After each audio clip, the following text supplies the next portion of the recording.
Hi, everybody.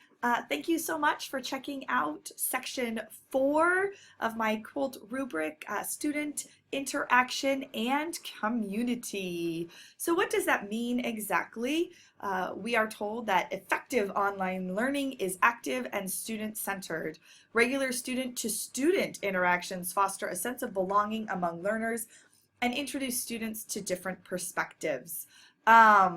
And so I'm just going to take you through a little course tour and see how we specifically applied all of these things. I'd like to actually really focus right now on 4.1, how I introduced myself to the course and to the students. So before they were actually emailed this CI Keys page where they were primarily accessing the course materials, they were emailed an introduction module and told to watch the YouTube video first. Maybe some of you watched this already.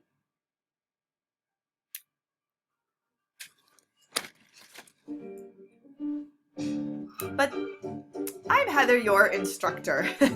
So I gave them a little silent movie. And I actually had a goal with this.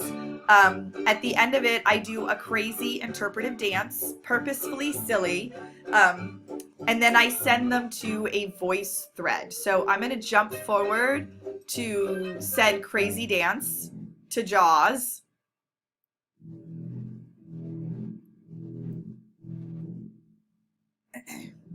So you can only imagine that you've signed up for this online history course in dance and your instructor is giving you the weirdest interpretive dance to Jaws ever.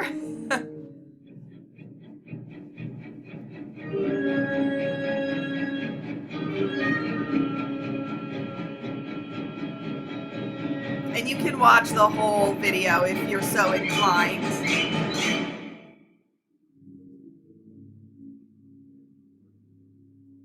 But at the end of it, it tells them to write one sentence. So what you should know is they were then prompted to go to a voice thread. And I have made a copy of this voice thread without the students' additions here. So I'm going to pause what I said.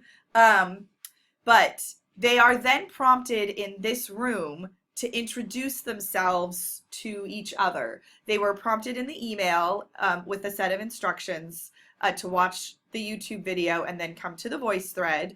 And this was all set up not only to introduce each other, it was low stakes. The introductory module would be extra credit at the end of the day, but it also helped familiarize them with all of the tools that they would be using every week in the course. Here, I'm going to move myself up.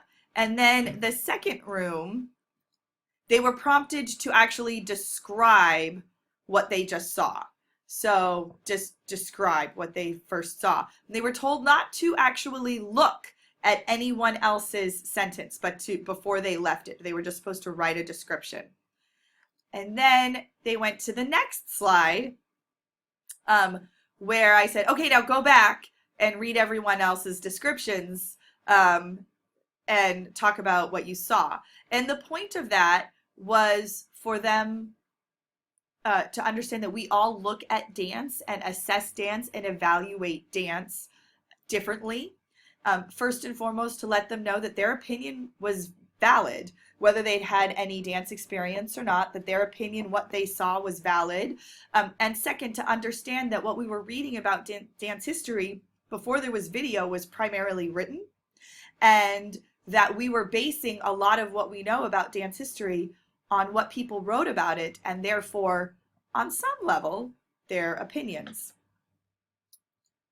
And then I added about halfway through the week, I took people's words and descriptions of my silly interpretive dance and put them all up there, and they're all very different words just to show how differently their opinions were, but yet could see that all of that described the same piece.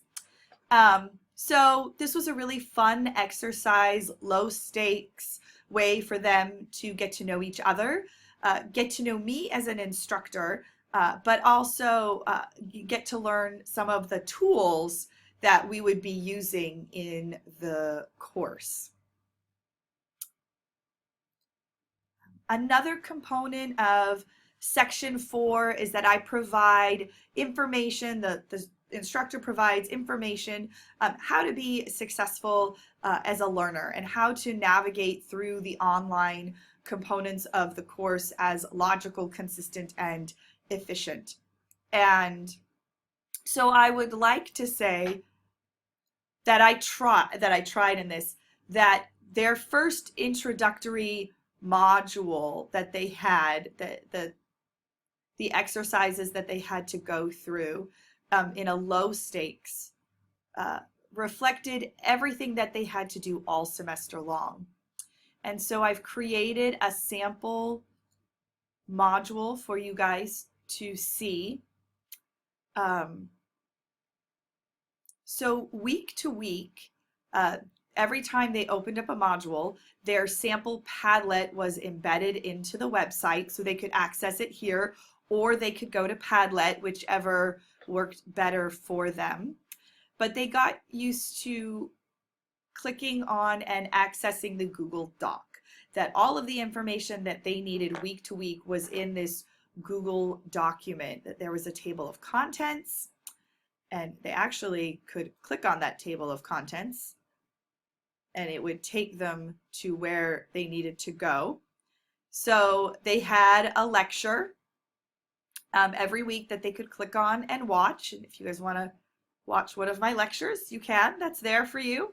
And then they also had a voice thread, and they knew that every week, and that I changed the groups. There was only at most 8 people in one group, 8 to 9 people in one group at a time. And I would change the groups each week, and that was so that a voice thread can get really big, in my opinion, and so that this way they could really get to know the 8 people in their group each week that they were having discussions with. They always had a reading that they could access in CI Learn, but it was clearly stated here along with a completion date. They had a Padlet response. I'll go more into that in a second. And every 2 weeks, they had a group annotated bibliography. And so they knew to look for this every week, and everything was linked out of this Google Doc. So as modules opened and closed, it was consistent, it was the same, the tools were the same, where they accessed things were the same. The only thing that changed, obviously, was the content. I sort of jumped the gun, so I'm going to go back. That before they got to this, I had a syllabus, and it was in popular. And in my syllabus, I introduce myself. I let them clearly know how they can get a hold of me. I have actually learned at this point how to link my email so that they could just click on these and click on the phone. So if they were accessing the popular page on their phone or their tablet or even their computer, that if they click on these links, they just open for them, that they don't have to type the information in. And I found a lot of students did use that. I clearly state the text and tools that they need. I think the most important thing that I borrowed from other people and that I then implemented was I was clear on how much time this course would take a week for them. I think you take an online course and it's not clear. I made a video introduction for them. It was verbose and long. This is something I have to work on, and next time I would probably break down the introduction into several smaller videos so that if they just needed to access a certain information, they could. But mine was one long giant video this time. But I was clear on the time for them, and I think that was important. I feel like I've had a high percentage of success students completing work and engaging in their work, even though I have been told that it's a busy class, but that they enjoy it for the most part. And I borrowed some tips from the online learner that I learned in the blended learning course, and also from looking at other people's online syllabi that I found really helpful. So I really tried to make sure the students understood how the course worked, that there was a calendar, that we were in 2-week modules, 1A, 1B, and that there was a course contract. So it gave them a place to ask any questions if they were unclear, and they all had to do it to receive the extra credit for the introductory module. It made it low stakes.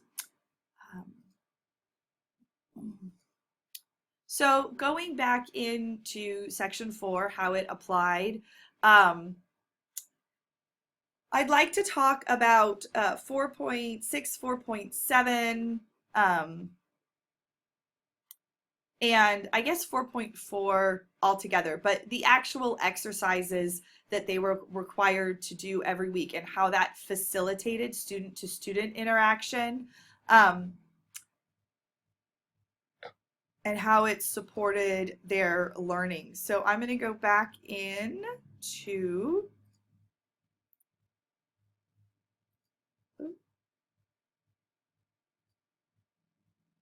hold on a second. That's my screencast page. My dance history web page. I am going to click on their sample module. And again, it was the same every week. And the great thing about CI keys is it was easy for them. I had several students say they bookmarked the page, and it was easy for them to access.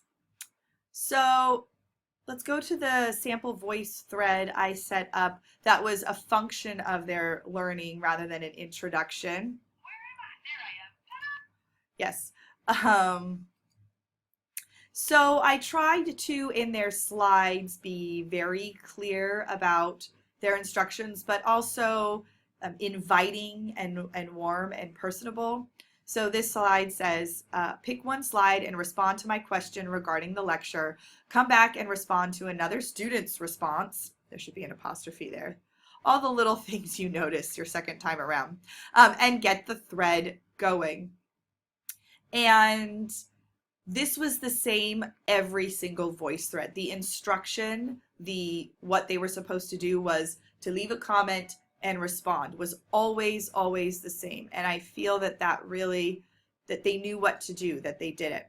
And so my voice question, in the prior lecture, we were talking about the Romantic era of ballet and how it was the rise of the female. And some ballet critics have said that they feel that with the rise of women in ballet, the rise of the ballerina, that it potentially lowered the esteem of the art of dancing in comparison to, say, visual art or music in comparison, or theater, because it really was dominated by women during the Romantic era. And so my question was surrounding that. I wanted them to discuss that. So I always tried to create slides that would embody. So we have the female symbol with ballet and art, and it's pink. And it was a great discussion. And the other part of the lecture was talking about the classical era, which happens right after the Romantic era in Russia, where on the flip side, whether you were male or female, dancers were imperial servants, much like soldiers, and they even had an insignia to wear, which was Apollo's lyre, and talking about the job security and elevation that a dancer would have as a paid government employee. And so the contrast of these two things, and I tried to create slides, but the students really got into the voice threads and spoke to each other and listened to the instructions. So this was one way that we had student-to-student interaction. that is open. If you guys want to go ahead and play it on the voice thread, you want to try it out in there, that's open. Please feel free to do so. The other thing that I created that actually was one of my favorite was the Padlet. And so I wanted them to understand the difference between, say, an open Google search engine versus an academic search engine, and to sort of play with that information and learn to be discerning in both areas. Dance history is tricky to research because it is generally, compared to other fields, very under-researched. So sometimes they had to be sleuths, go outside the realm of academia and judge for themselves based on the knowledge they were gaining, the quality or the so-called crap test of some of the information they would find. So here is an actual Padlet that the students generated. I have removed their names, but they have the 5 words that they would enter into just a Google search engine to see what came up. They were supposed to include a video or an image. Based on that, they were supposed to write a paragraph about it and cite it. And it was really exciting to collectively see this collage of videos and images that they would bring together from the module that we were talking about. They were not allowed to put something in that someone else had already entered. So getting to the Padlet first was important. But the thing I found so fascinating was, because we're different people and Google collects different information on us, that if I were to enter those 5 words, I actually would get different results than someone else who generally looked at maybe things like video games or psychology. And it really was interesting to see how that played out. It became a discussion point at one point in our how different that even people who typed in very similar words would come up with very different results in a search. And so then, in contrast to Padlet, they also had a group annotated bibliography. So it was really important to me that they didn't just get the information from dance history, but they were active in contributing to the research that we would all be reading and learning from. And so they had to then go into a search engine and contribute to the group annotated bibliography each week. And so again, I would create a table of contents. Here's an example of how to do it. And then they would have their student name and they would have the title. And so if I click on, let's say I click on someone's name here, watch, it jumps to their specific citation. And so it would have their name, and it would have the citation, and it would have the link, and they would all have to write a paragraph. They would have to read the article that they chose. They were not allowed to duplicate articles that someone else had posted. So again, getting to the game first was important.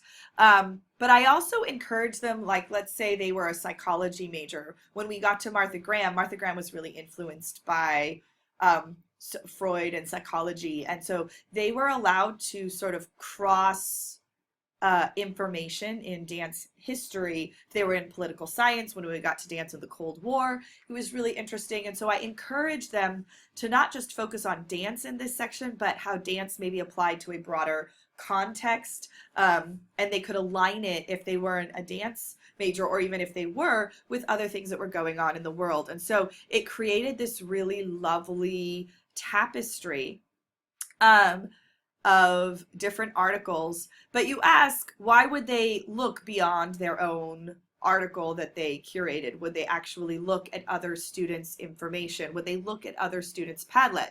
And the answer is they had to, because at the end of every 2-week module, they had to write a flash paper combining everything they had learned over the past 2 weeks. And they had to cite the paper 8 times. Now, it was a reflection paper. It wasn't a research paper, but they had to bring the information in from the lectures and the readings. And if they had a really specific opinion or response, they had to use all this information to back it up. They had to say where they found it. So they not only had to cite their own Padlet contributions, which there would be two, one for each week, and their own bibliography, so that's three. They had to cite somebody else's, so that's six. And then they had to find an example in the lectures or the readings to do two more times. So they would have 8 citations in this reflection paper and weave it all together. And that sounds like a lot, but I didn't test the students. The compiling of the flash paper was their sort of test in essence. It showed that they had learned the material. There was no way to plagiarize it because they had to respond to so many different unique sources. So there was no way to plagiarize it. They had to form an opinion and they had to put it together. It just couldn't be a regurgitation of the module. I really encouraged that opinion to come through, and I was really impressed by how they did, and it was really exciting. And so that's how I sort of tied student interaction and active learning into dance history, and it played out through 6 modules on top of a research paper. So that being said, that was my dance history course as applied to section 4, student interaction, and community. I hope that was helpful. And if you have any questions, please feel free to email me or ask me. If you looked in my introductory, you can just do that very easily right here. Bye.